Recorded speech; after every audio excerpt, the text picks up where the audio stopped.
வந்திருக்க அனைவருக்கும் வணக்கம். ஸ்பெஷலாக சந்தானம் சார் ஃபேன்ஸுக்கு வணக்கம். ஏன்னா உங்களை பற்றி நான் சொல்லிடுறேன். ஏன்னா உண்மையிலே வந்து அவர் உங்களை ரொம்ப நேசிக்கிறாரு, ரொம்ப நிறைய மரியாதை வச்சுருக்காரு. ஏன்னா வந்து என்கிட்ட சொல்லுவார், நல்ல படம் பண்ணால் மச்சான் ஃபேன்ஸ் செம்மையாக என்ஜாய் பண்ணுறாங்க, கேவலமான படம் பண்ண மச்சான் ரொம்ப திட்டுறாங்க மச்சான், அவனு ரொம்ப ஜெனுவனாக இருக்கீங்க. அதுக்கு வந்து பெரிய தேங்க்ஸ் சொல்லணும் ஆக்சுவலாக. ஏன்னா எனக்கு ஒரு சின்ன ஒரு இன்சிடென்ட், ஃபேன் இன்சிடென்ட், பாஸ்கரன் படம் பண்ணும்போது ஆக்சுவலாக எனக்கும் சந்தானத்துக்கும் ஒரே கேரவன் தான். ஸோ நான் உட்காந்துட்டு இருந்தேன். உங்கள் கேரவனுக்குள்ளே போகும்போது ஒருத்தர் உட்காந்துருந்தார். சரி அப்படி பார்த்து யார் பண்ணி, இல்லை சந்தானம் சார் பார்க்க வந்தேன் அப்படின்னு. ஓகே பாஸ் இப்போ வந்துடுவார், உட்காருங்க. சந்தானம் சார் உள்ள வந்தேன். யார் பண்ணி சார், நான் உங்கள் ஃபேன்ஸ் சார் அப்படின்னாரு. ஃபேன்ஸ், நான் வந்து சந்தானம் தான் பார்க்குறேன். என்ன ஃபேன் கூப்பிட்டு உள்ளே உட்கார வச்சுருக்கேன், யாருமே இல்லை அந்த டைமில். அப்புறம் அதுவும் இல்லை. அதுக்கப்புறம் சந்தானம் சாரை பார்த்துட்டு, சந்தானம் ஒரு காமெடி ஒன்று பண்ணுங்க அப்படின்னாரு. சந்தானம் வந்து, டேய் படத்தில் தான் காமெடி பண்ண முடியும், நீ நான் சொல்லும் போதெல்லாம் நான் உன்னால் காமெடி பண்ண முடியாது போடான்னு சொல்லிட்டு. ஸோ அந்த அளவுக்கு ஒரு ஒரு ஒரு ஃப்ரீடமும் சரி, அந்த அளவுக்கு ஒரு அஃபெக்ஷன் அவர் கொடுத்துருந்தது. அதுதான் நான் சொல்ல வந்தேன். அண்ட் கண்டிப்பாக வடகுப்பட்டி ராமசாமி மிகப்பெரிய சக்ஸஸ் ஆகும்னு நம்பிக்கை இருக்கு. ஏன்னா நிறைய பேர் இந்த படத்தை பார்த்துட்டு அவங்களோட ரிவ்யூஸ், நிறைய டைரக்டர்ஸ் படம் பார்த்தீங்க. அவர் யூஸ்வலாக வந்து ஒரு படம் பார்த்தா யாருக்குமே காட்ட மாட்டாங்க. பட் கார்த்திக் யோகி வந்து I think is a very confident டைரக்டர்னு சொல்லுவேன். தட்ஸ் வை இஸ் ரொம்ப ஓப்பனாக நிறைய சஜஷன்ஸாக இருக்கட்டும். என்கிட்டே வந்து மச்சான் படம் பாருன்னு சொல்லிட்டு 2 மாதமாக சொல்லிட்டு இருக்காரு. பட் சரி, இன்னொரு ப்ரொடக்ஷன் ஹவுஸ் படம் பார்க்கக்கூடாதுன்னு சொல்லியிருந்து நான் ரிலீஸ் அன்னைக்கு பார்க்குறேன்னு சொல்லியிருக்கேன். ஸோ கண்டிப்பாக டிக்லோனா வந்து இதே தியேட்டரில் தான் வந்து அந்த ப்ரிவியூ ஷோ இருந்தது. உண்மையிலேயே பயங்கரமாக என்ஜாய் பண்ணேன். ஸோ கண்டிப்பாக இந்த படம் ஒரு மிகப்பெரிய சக்ஸஸ் ஆகுன்ற ஒரு நம்பிக்கை இருக்குது. அண்ட் இந்த படம் ஆக்சுவலாக வந்து அசம்பிள் பண்ணும்போது சந்தானம் சார் சொன்ன மாதிரி பெரிய பட்ஜெட்டு, என்ன மச்சா என்ன பண்ணலாம், எல்லாருமே வந்து சுருக்கி பண்ண சொல்கிறாங்க அப்படின்னு சொல்லி என்கிட்ட கம்ப்ளைண்ட் பண்ணிட்டு இருந்தார். சரி, நான் சொன்னேன் வெயிட் பண்ண மச்சான் அப்படின்னு சொன்னேன். இல்லை நம்மளே பண்ணிடலாமா, நான் சொன்னேன் ஏற்கனவே நீ நிறைய பண்ணிட்டு இருக்க, இதுக்கு மேலே நீ வந்து எவ்வளோதான்டா தாங்குவேன், நீ வெயிட் பண்ணு, நல்ல ஒரு ப்ரொடியூசர் வருவார், நீ வெயிட் பண்ண அப்படின்னு சொல்லிட்டு இருந்தேன். பட் லக்கிலி இந்த ப்ராஜெக்ட்டுக்கு Vishwaprasad sir, People Media Factory வந்து இட்ஸ் பிளெஸிங் தான் சொல்லுவேன். ஏன்னா அவர் வந்து மிகப்பெரிய படங்கள் வந்து தெலுங்குல பண்ணியிருக்காரு. அதுக்கு முன்னாடியே வந்து நிறைய படங்கள் வந்து இப்போ டிஸ்ட்ரிபியூஷன் யூஎஸில் இருக்கு. என்னோட படங்களே நிறைய யூஎஸில் டிஸ்ட்ரிபியூஷன்ஸ் பண்ணியிருக்காரு. அது தாண்டி கதையை நம்பி அந்த ப்ராஜெக்டை நம்பி எடுக்கிற ஒரு ப்ரொடியூசர் தான் சொல்லுவேன். So thank you sir, thank you for coming to Tamil industry. We need producers like you. அது உண்மை. அது இல்லாமல் அவரோட சக்ஸஸ் ரேட் நீங்கள் தெலுங்குல பார்த்தீங்கன்னா மிகப்பெரிய very high success rate. So அதுதான் அவரோட கான்ஃபிடென்ஸ் நான் சொல்லுவேன். So thank you once again sir. இந்த படம் உங்களுக்கு ஒரு பெரிய ஒரு ஹிட் ஆகும்னு நம்பிக்கை இருக்குது. All the best sir. And வேற யாரை பற்றி சொல்லலாம்? இல்லை சொல்லிட்டாரு. ஆக்சுவலாக ஆர்யா சார் பற்றி ஒரே விஷயம் சொல்லிக்கிறேன். இந்த படத்துக்கு வந்து ஆக்சுவலாக ஆர்டிஸ்ட் ஹீரோயின் வந்து தேடி கொடுத்து ஆர்யா சார் தான். ஃபர்ஸ்ட் நான் ஹீரோயின் தேடும் போது கிட்டத்தட்ட ஒரு 20 ஹீரோயின் லிஸ்ட்டு மச்சான், இது ஓகேவான்னு பாரு, இது ஓகேவான்னு பாரு. காதர் பாஷா ஷூட்டிங்கில் தான் எனக்கு ஃபோன் பண்ணி அவங்க சித்தித் நானே கூட கேட்டாங்க. டேட்ஸ் மிஸ் ஆச்சு. பயங்கர சீரியஸாக ஃபாலோ பண்ணி டேட்ஸ் எல்லாருமே ஃபோட்டோஸ்லாம் அனுப்பி இவங்க ஓகேவான்னு கேளுந்தாங்க. அண்ட் ஃபைனலாக வந்து இவரோட அடுத்த படத்தோட டைரக்டர் மனு ஆனந்த், அவர் தான் வந்து மேகா ஆகாஷ் உள்ள கொண்டு வந்தது. So thanks a lot for that. ஆனால் இன்னைக்கு வரைக்கும், அன்னிலேருந்து இன்னைக்கு வரைக்கும் டெய்லி கால் பண்ணி சென்சார் என்னாச்சு, ஆர்ஆர் எப்படி போயிட்டுருக்கு, எப்போ ரிலீஸ், எல்லா வகையிலும் சப்போர்ட் பண்ணி ஃபஸ்ட்டு கால். நான் வந்து எதுவுமே சொல்ல தேவையில்ல. அந்த எப்படி இன்ஃப்ளூயன்சர்ஸ்க்கு வந்து நம்ம ட்வீட் வந்து ஃபார்வர்ட் பண்ணுவோம், அது மாதிரி ஜஸ்ட்டு ஃபார்வர்ட் பண்ணேன். ஓகே மச்சான் நான் போட்டுறேன் அப்படின்னு. Sir special thanks sir, special thanks a lot. Santa fans எல்லாம் சேர்ந்து ஆர்யா சாருக்கு ஒரு பயங்கர கிளாப்ஸ் பண்ணுவோம். பயங்கர சப்போர்ட். சாண்டா வந்து என்னோட ஸ்பெஷல் ஃப்ரெண்டு, ஸ்பெஷல் பர்சன், எப்போ என்னோட ஃபேவரட் பர்சன் தான் சொல்லுவேன். நம்ம சூப்பர் ஸ்டார் போடாமல் விட்டுருக்குறேன், இருக்கிற பிரச்சனை பட்டாதான். ஸோ பட் ஏன்னா இந்த ஷூட்டிங் ஆக்சுவலாக போகிறதுக்கு முன்னாடி எனக்கு ஃபோன் பண்ணி, மச்சான் இந்த மாதிரி 65 days கண்டினியூஸாக ஷூட்டிங் போகிறேன், உடம்புலாம் பக்காவாக வச்சுக்கணும் மச்சான், என்ன மச்சா பண்ணோம் அப்படின்னு. காலையில் கொஞ்சம் கார்டியோ பண்ணுறான், எக்ஸசைஸ்லாம் கொஞ்சம் சொன்னேன், இந்த மாதிரி ஜிம் ஸ்ட்ரெங்க் ட்ரைனிங்லாம் பண்ணு, ரொம்ப எக்ஸர்ட் பண்ணிக்காத அப்படின்லாம் சொல்லியிருந்தேன். சரி, அப்புறம் அவர் பொள்ளாச்சி போனோடனே சரி ரொம்ப நாள் ஆச்சே பேசி பார்ப்போம், ஏதாவது எக்ஸசைஸ் பண்ணுறானான்னு கால் பண்ணி கேட்டேன். என்ன மச்சா ஏதாவது எக்ஸசைஸ் எல்லாம் பண்ணுறியாடா, டைம் கிடைக்குதா? ஆமாச்சான் டெய்லி எக்ஸசைஸ் பண்ணுறேன். என்ன பண்ணுறேன்? மேகா ஆகாஷோட டெய்லி ஷட்டில் விளாட்றேன் அப்படின்னா, ஏய் உன்னை எக்ஸசைஸ் தானே பண்ண சொன்னேன். ஸோ அந்த அளவுக்கு ஒரு என்ன சொல்ற ஹெல்த் கான்சியஸ் பர்சன் தான். இல்லை, நீ என்ன சொல்ல வந்தோன்னு புரிஞ்சிருச்சு அவங்களுக்கு, சமாளிக்காது.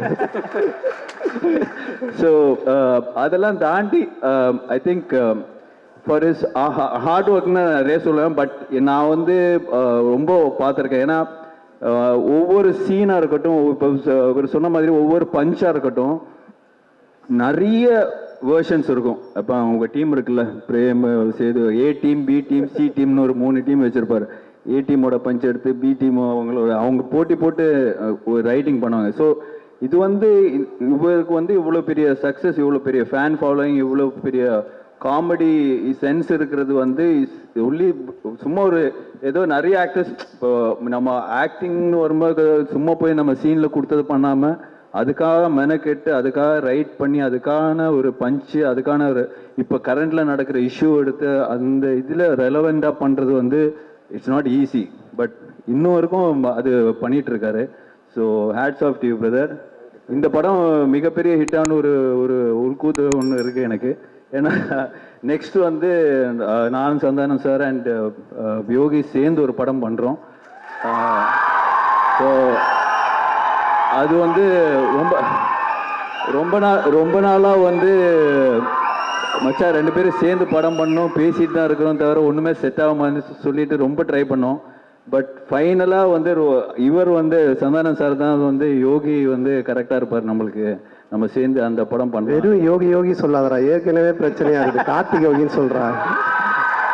கார்த்திக் யோகி சேர்ந்து ஒரு ஒரு அட்வென்ச்சர் ஃபேண்டசி மாதிரி ஒன்று பிளான் பண்ணியிருக்கோம். ஸோ கூடிய சீக்கிரம் அதை ஸ்டார்ட் பண்ணுவோம். ஸோ இந்த படம் பெரிய ஹிட்டானா அது ஒரு பெரிய போனஸ் எங்களுக்கு தான். நிச்சயமா.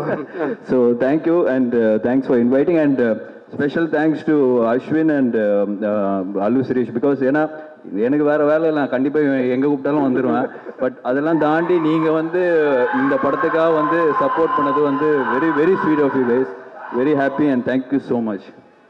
தேங்க்ஸ் மச்சான். ஆக்சுவலாக ஆர்யா வந்து எப்படின்னா என்னுடைய விஷயம் இப்போ கார்த்திக் சொன்ன மாதிரி என் படம் என்னுடைய படத்தில் ஹீரோயின் மற்ற எந்த விஷயமா இருந்தாலும் அவ்வளோ கேர் பண்ணிப்பான்.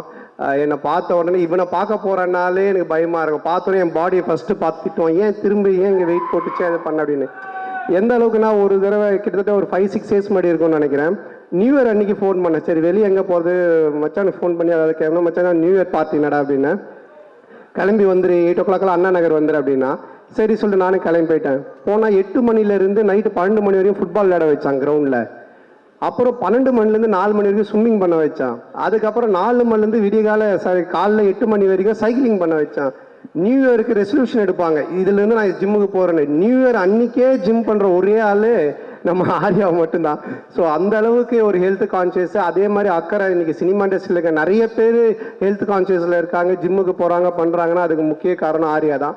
அதே மாதிரி இந்தியன் சினிமாவில் எடுத்துக்கிட்டிங்கன்னா நிறைய பேர் நிறைய ஹீரோஸ் உடம்பேற்றுறாங்க, கட்ஸ் எல்லாம் காட்டுறாங்க. ஆனால் உண்மையிலே மச்சான் அடிச்சுக்கவே முடியாது. உடம்புன்னா செதுக்கிறதுல டைரக்டர் சொல்லிட்டாருன்னா அந்த அளவுக்கு டெடிகேஷன். ஆக்சுவலாக ஆர்யா வந்து எந்த ஃபினான்ஷியரை போய் பார்த்தாலும் ஃபஸ்ட்டு அவங்க வந்து என்ன தான் கேட்பாங்க, எப்படி இருக்காரு உங்கள் ஃப்ரெண்டு சந்தான் அப்படின்னுவாங்க. நான் போய் எந்த ஃபினான்ஷியரை பார்த்தாலும் ஃபஸ்ட்டு அவங்க என்கிட்ட கேட்கறது உங்கள் ஃப்ரெண்டு ஆர்யா எப்படி இருக்காங்கன்னு. இது நிறைய பேர் என்கிட்ட கேட்டாங்க, என்னங்க நீங்களும் ஆர்யா அவ்வளோ க்ளோஸாக, உங்களை பார்த்தா அவரை கேட்குறாங்க, அவரை பார்த்தா உங்களை கேட்குறாங்க. நான் சொன்னேன் அப்படிலாம் இல்லை, இந்த ஃபினான்ஷியர்ஸ் எல்லாருக்கிட்டையும் 2 பேரும் கடன் வாங்கியிருக்கோம். ஸோ இவனை பார்க்கும்போது அவன் நல்லா இருக்கானா படம் பண்ணுறான் அப்படின்னு கேட்பாங்க, என்னை பார்க்கும்போது அவன் நல்லா இருக்கானா படம் பண்ணுறானா சொல்லி கேட்பாங்க அப்படின்னு.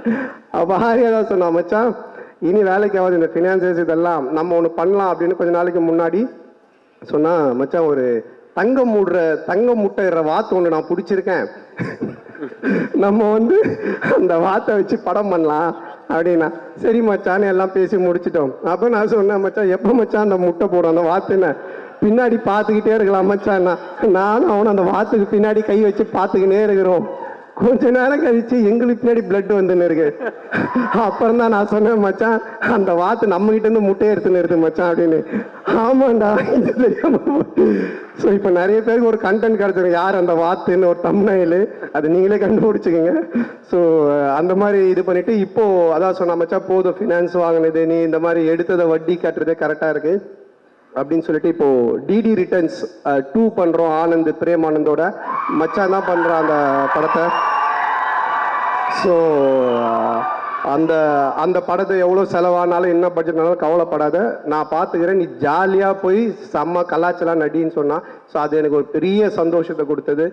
அதுக்கப்புறமா என்கிட்ட சொன்ன மச்சான் நீ இதெல்லாம் விட்டு ஒரு ஜாலியாக கலாச்சலாம் ஒன்று பண்ணுறா அப்படின்னா அது உங்க கூட காம்போவில் பண்ணதாண்டா செட் ஆகணும். அப்போ நாங்கள் டேரக்டர் தேடிட்டே இருந்தோம். அப்போ கார்த்திக் யோகிட்ட பேசிட்டு இருந்தேன், இந்த படம் பண்ணும்போது ஃபுல்லாக இதை பற்றி டிஸ்கஸ் பண்ணுவேன், என்ன யாரையா வச்சு ஒன்று யோசி ஒன்று பேசலாம் ஒன்று பண்ணலாம். நாங்கள் பேசி ஒரு ஐடியா ஒன்று செம்ம ஐடியா கிடச்சிருக்கு. ஸோ கார்த்திகோட டைரக்ஷனில் 2 பேரும் சேர்ந்து ஒரு படம் பண்ணுறோம். அது உங்களுக்கு செம்ம ட்ரீட்டாக இருக்கும். ஏன்னா பாஸ்ங்கிற பாஸ்கரன் 2 அடிக்கிற மாதிரி ஒரு விஷயமா இருக்கணும் அப்படின்னு சொல்லிட்டு தான். இன்னும் எனக்கு கீழே போட்டியா வந்து ஏதாவது ஒரு ஸ்லாப்ஸ்டிக் காமெடி ஒன்று பண்ணிட்டு போயிட்டு இருக்கு. அந்த படத்தில் அவர் போட்டுக்கோ. ஓகே போ. ஸோ டெஃபினட்டாக உங்களுக்கு அந்த பாஸ்ங்கிற பாஸ்கரன் அந்த காம்போவை அடிக்கிற மாதிரி ஒரு செம்ம கலாச்சாரான படமாக இருக்கும். ஸோ இது எல்லாத்துக்கும் காரணம் என் நண்பன் உயிர் நண்பன் ஆர்யா தான். எப்போ எங்கள் 2 பேருக்குள்ளே இருக்கிற ஒத்துமையை விட எங்களுக்குள்ளே இருக்கிற ஒரு இது பார்த்தீங்கன்னா, எப்போ நான் ஃபோன் பண்ணி எதை சொன்னாலுமே மச்சான் இந்த படம் ஹிட் ஆகணும், இது பண்ணணும், உடனே ஹின்ஷா அல்லான்னுவான். 5 முறை தொழுதுவான், அல்லான்னு அல்லா மேலே இதுவாக இருப்பான். நான் இந்த சைடு சிவான்னு சொல்லிட்டு இருப்பேன். ஆனால் அவனோட சேர்ந்து நான் மாஸ்க்கு போயிருக்கேன், என் கூட சேர்ந்து அவன் கோயிலுக்கு வந்திருக்கான். நான் 2 பேரும் அவ்வளோ ஒத்துமையாக இருக்கும். நாட் ஓன்லி சினிமா கிடையாது, அது மீறி தாண்டி எல்லாத்துலேயுமே. ஸோ அது எங்களுக்கு இறைவன் கொடுத்த ஒரு வாரம் தான் நினைக்கணும். ஸோ ரொம்ப தேங்க்ஸ் மச்சான், நீ இன்னைக்கு வந்து ரொம்ப நேரமாக இங்கே உட்காந்துட்டேன், நான் பக்கத்தில் கூட உட்காரல, நான் இங்கே வந்துட்டேன். ஸோ தேங்க்ஸ் மச்சான், தேங்க்யூ லவ் யூ மச்சான். உண்மையிலே நீங்கள் எப்படி எனக்கு ஒரு தம்பியாக இருக்கிறீங்களோ அது மாதிரி என்னுடைய தம்பி தான் சொல்லணும். கார்த்தி என் மேலே அவ்வளோ பிரியம். ஸோ இந்த கதை பண்ணி எடுத்துகிட்டு வரும்பொழுது டிக்கிலோ நான் முடிச்சதுக்கு அப்புறமா ஒரு லைன் வந்து சொன்னார், இந்த லைன் வடக்குப்பட்டி ராமசாமி, இதை கண்டிப்பாக காமெடியாக ஒரு ஸ்க்ரீன் பிளேவோட ஒரு கதையாக இத்தனை காமெடியன்ஸை வச்சு பண்ணுறது ரொம்ப சேலஞ்சிங்கான விஷயம். எனக்கு தெரிஞ்சு பண்ண முடியாதுன்னு தான் நினச்சேன். பட் போய் உட்காந்து சின்சியராக எழுதி எடுத்துருந்து எனக்கு சொன்னார், எனக்கு ரொம்ப பிடிச்சிருந்துச்சு. நான் வந்து ரெண்டு பேர் படம் பண்ணால் மட்டும் என்னுடைய கொஸ்டின்ஸோ இல்லை என்னுடைய விஷயத்தை எதுவுமே நான் சொல்ல மாட்டேன். அவங்க சொல்கிறத பண்ணால் போதும், இது செம்மையாக ஒர்க் அவுட் ஆகும்னு மட்டும் தெரியும். ஒன்று வந்து பிரேமானந்த் என்னோட டீம்ல இருந்து போன அவங்களுடைய டைரக்ஷனு, அடுத்தது கார்த்திக் யோகி தான். அவ்வளோ ஹியூமர் இருக்கும், அவ்வளோ நல்லா இருக்கும். இந்த படத்தில் நீங்கள் கேரக்டர்ஸ் பார்த்தீங்கன்னா ஒவ்வொரு கேரக்டருமே எப்படி டிடி ரிட்டர்ன்ஸில் ஒர்க் அவுட் ஆச்சோ அதே மாதிரி இதில் MS பாஸ்கர் சார்லேருந்து இட் பிரசாந்த்லேருந்து கூல் சுரேஷ்லேருந்து மாறன்லேருந்து எல்லாருமே ஒர்க் அவுட் ஆகிற மாதிரி இருக்கும். ஸோ நீங்கள் தேட்டரில் வந்து பார்க்கும்போது 2 மணி நேரம் போர் அடிக்காமல் ஒரு கதையுள்ள ஒரு கருத்துள்ள ஒரு நல்ல ஸ்க்ரீன் பிளே உள்ள ஒரு படத்தை பார்த்த மாதிரி இருக்கும். எனக்கு இப்போ ஆஃப்டர் டிடி ரிட்டர்ன்ஸ் மறுபடியும் எனக்கு ஒரு ஹிட் தேவைப்படுது. அந்த ஹிட் நிச்சயமா கார்த்திக் மூலமா கிடைக்கிறது எனக்கு மிகப்பெரிய சந்தோஷமா இருக்கு. தொடர்ந்து கார்த்திக் போனாலும் நாங்க விடுற மாதிரி இல்லை. ஸோ ஆரியா தான் சொன்ன மாதிரி அவனை இப்பவே பிடிச்சி வை அப்படின்னு சொல்லிட்டு. ஸோ அந்த மாதிரி அது மட்டும் இல்லை, கார்த்திக் இந்த படம் ட்ரெய்லர் வந்ததுக்கு அப்புறம் நான் பேர் சொல்ல விரும்பல, பெரிய ஹீரோ, பெரிய இடத்துல இருந்து கால் வந்தது, கதை இருக்கா லைன் இருக்காலாம் சொல்லி கேட்டாங்க. ஸோ அந்த அளவுக்கு மிகப்பெரிய ஒரு ஸ்கேலுக்கு போக வேண்டிய டைரக்டர் தான்.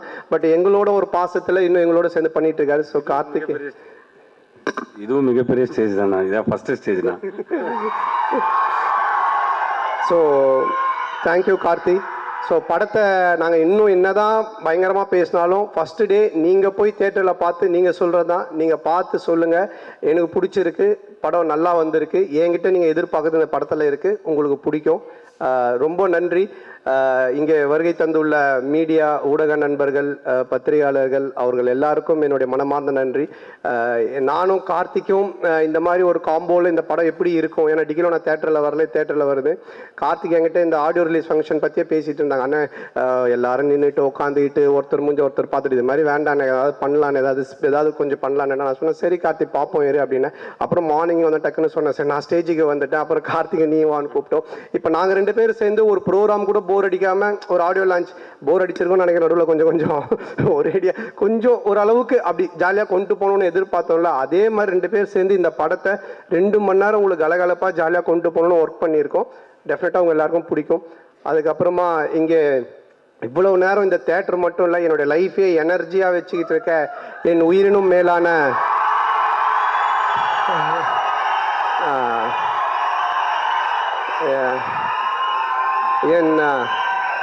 என் அன்பு சொந்தங்களாகிய என் ரசிகர்களுக்கு என்னுடைய மனமார்ந்த நன்றி. இதை வழி நடத்திட்டு இருக்க MKS குமரவேல் அவர்களுக்கும், மாநில பொறுப்பில் இருக்கக்கூடிய தமிழ் பிரபா, புளியந்தோப்பு பிரபா, இப்போ ராமகிருஷ்ணன் போன்ற அனைவருக்கும், மற்றும் முக்கியமாக இருக்கிற எல்லா என்னுடைய தம்பிங்களுக்கும் நன்றி.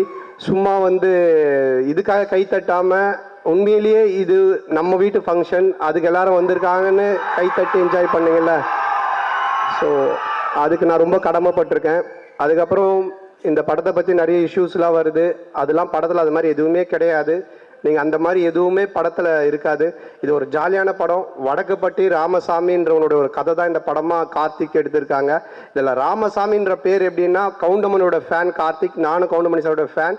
டிக்கி லோனான்றது அவரோட டயலாக்கு, கவுண்டமணி சாரோட டயலாக் தான் அடுத்த படம் நான் ஆரியா பண்ணுறதுக்கு ரிஜிஸ்டர் பண்ணி வச்சுருக்கான் கார்த்திக். ஸோ இந்த மாதிரி அவனுடைய ஒரு ட்ரெண்ட் அது. அந்த வடக்குப்பட்டி ராமசாமி நடக்கிற ஒரு கதை மட்டும்தான் இந்த படம். நான் சினிமாவுக்கு வந்தது மக்களாகியவங்க எல்லாரையும் சிரிக்க வைக்கணும், ஜாலியாக இருக்கணும். நீங்கள் 2 மணி நேரம், இது மட்டும்தான் என்னுடைய வேலை. இதை தவிர யார் மனசையும் புண்படுத்தணுமோ, இல்லை யாரையோ தாக்கி பேசணுமோ, இல்லை ஏதாவது இது பண்ணணுமோன்றதெல்லாம் எனக்கு நிச்சயமாக கிடையாது. இதை நான் கும்பிட்ற கடவுளுக்கு தெரியும், நேசிக்கிற ரசிகர்களுக்கு தெரியும். உங்களை சிரிக்க வைக்கிறது மட்டும்தான் என்னுடைய வேலையாக நான் வச்சு இவ்வளோ நாள் பண்ணிகிட்டு இருக்கேன். காசு, பணம், புகழ் இதெல்லாம் நான் அப்போ காம்பினாக இருக்கும்போது பார்த்தேன். அதை நோக்கி போயிருப்பேன். இன்னும் புதுசாக ஏதாச்சும் பண்ணோம்.